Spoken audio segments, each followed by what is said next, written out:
In a Car with IPR is a new series by the Institute for Public Relations where we talk to industry leaders to find out what makes them tick, discuss research, and ask them to look into their crystal ball to see what's in store for us.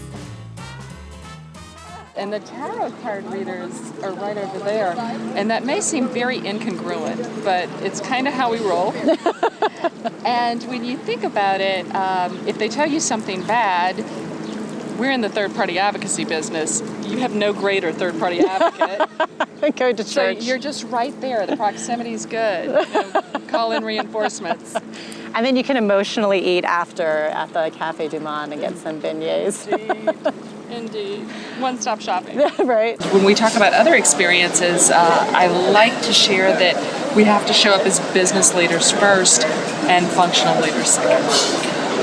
Very passionate functional leaders, but functional leaders second. And so many of us as communicators kind of miss out on that opportunity to learn about the money piece, the P&L part.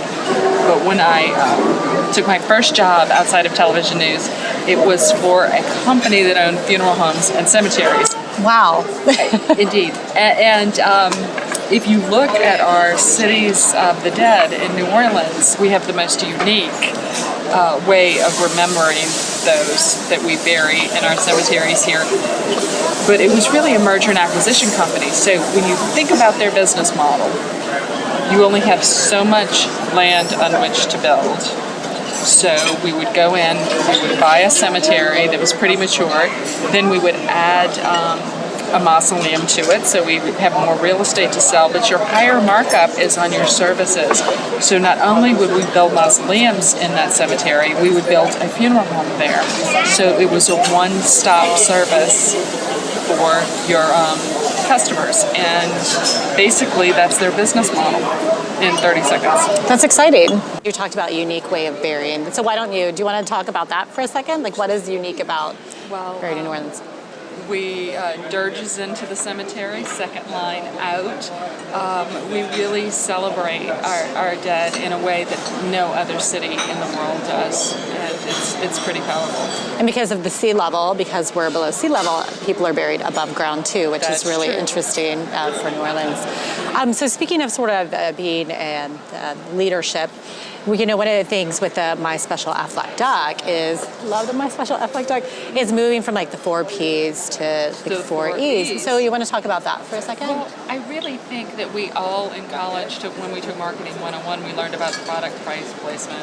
Right. Because of technology and because of customer expectations, if you are not creating an environment that's providing an experience that drives engagement, that leads to an exchange as opposed to a purchase, you're really missing the boat.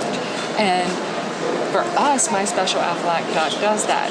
We took a $20 billion brand asset and, not without risk, pivoted the look, the feel, the voice, and it was risky. Again, we're a $39 billion market cap company, and $20 billion of that is the brand, and most of that is the duck.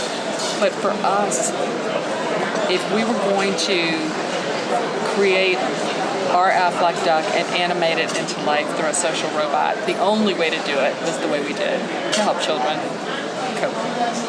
I love the My Special Aflac Duck. It's always one of I saw Erin from Sproutel talk about it. Oh, yes. And it was such a really cool experience, and just watching it and all the research and time that went into it, and how it really is like iconic of the brand. You just think Aflac and duck, and it's so closely associated, and to sort of translate that into helping kids is so wonderful.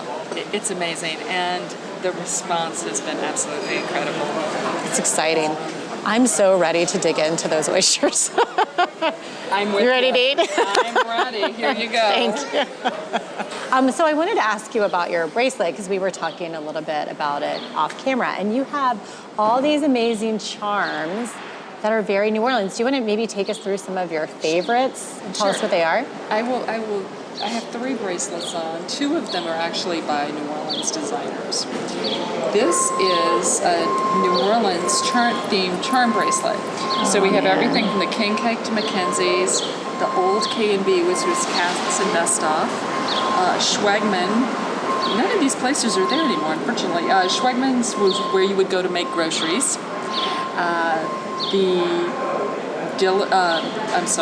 The clock on the Maison Blanche building, I believe that is. Frost Top root beer.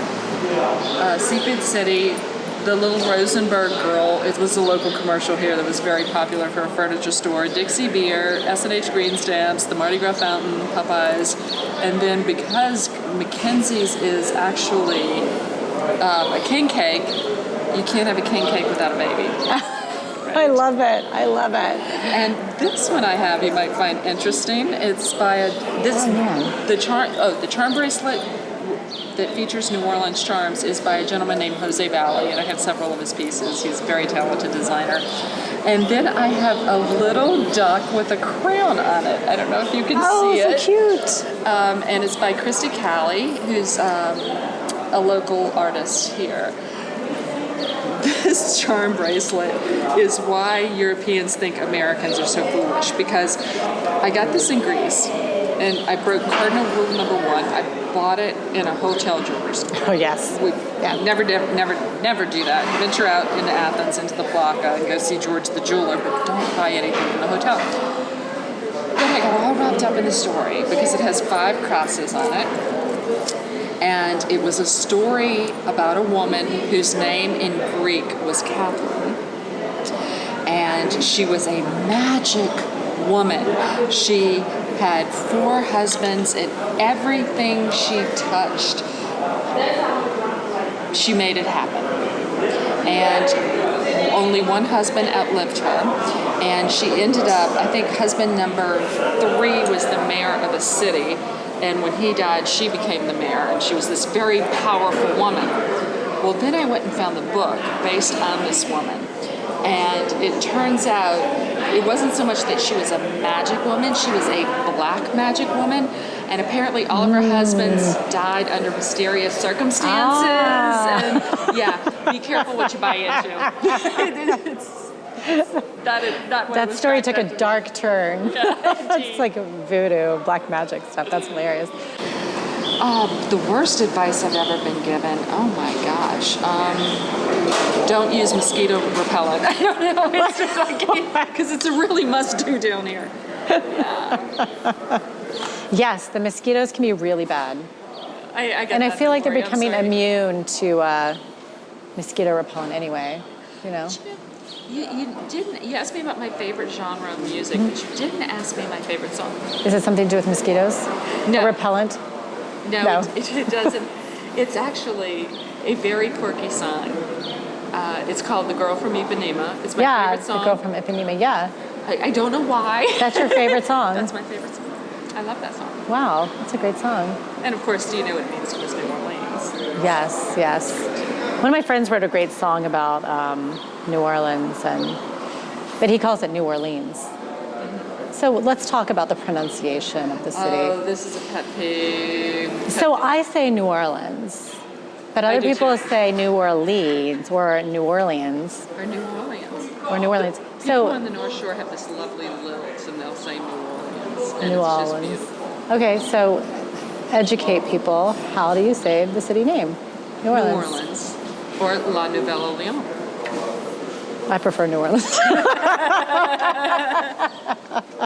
I feel like in a car we do, people want to talk to me in French and other languages or Italian that I don't know. So I'm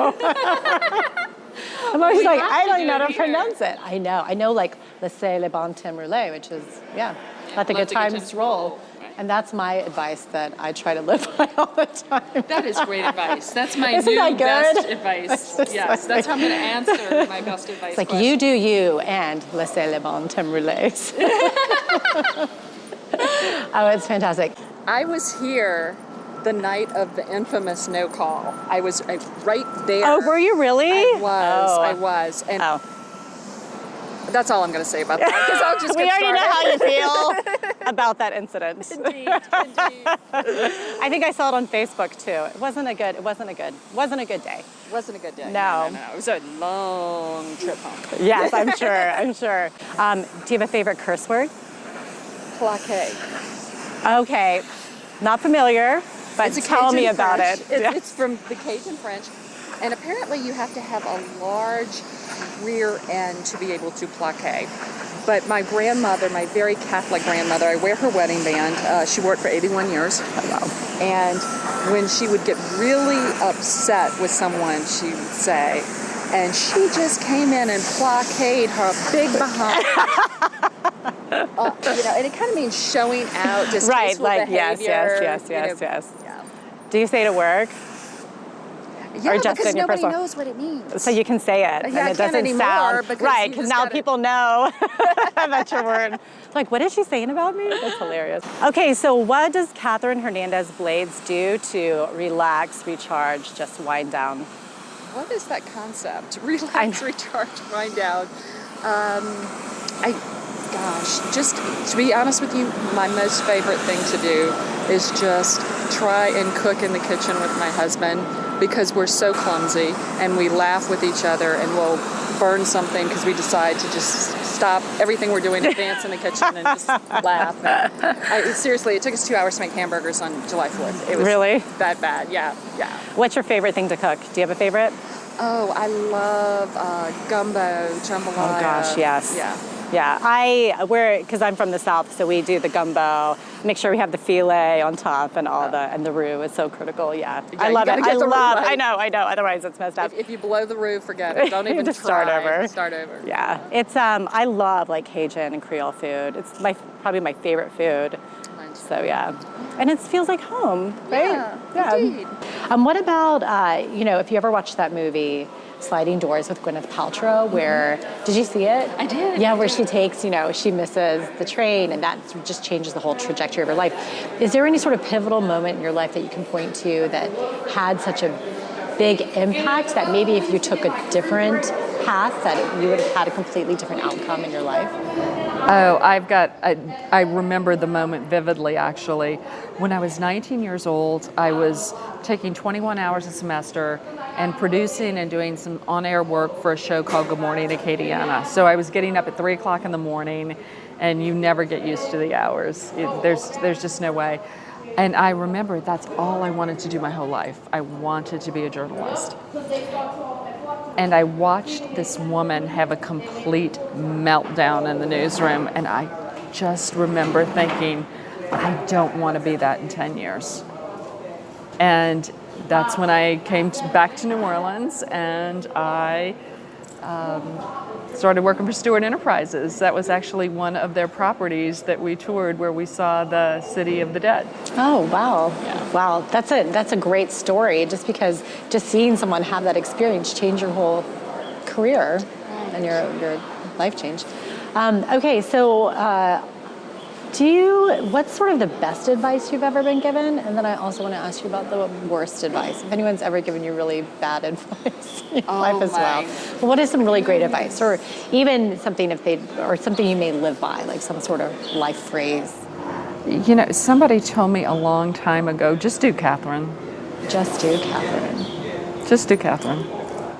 It's good advice. It is good advice, especially for younger people, I think, who are searching. What profession other than your own, what you're doing today, would you like to attempt? Gosh, that's an intriguing question.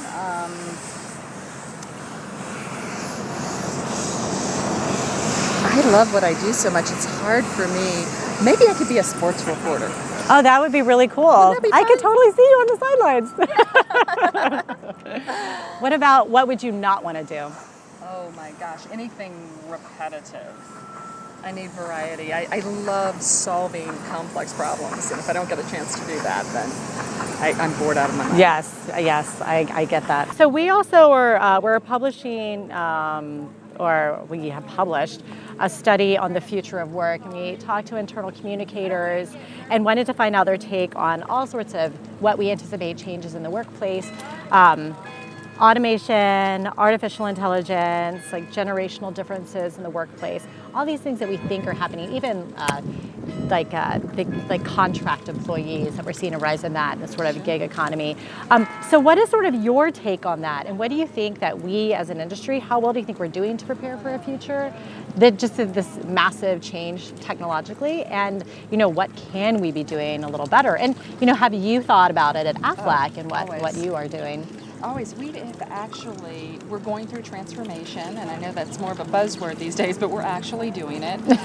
As far as communicators go, though, I really love the work that John Awada is doing in terms of the whole ComTech and the fusion of both of those. Earlier we talked about the fusion of marketing and communications and the alignment that brings.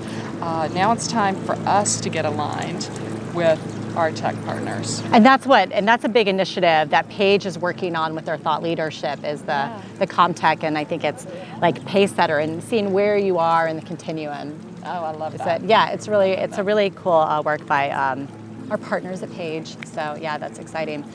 Thank you for watching this episode of In a Car with IPR. Want to make a tax-deductible contribution to support this series and fund research in the profession? Please visit us at instituteforpr.org/contribute.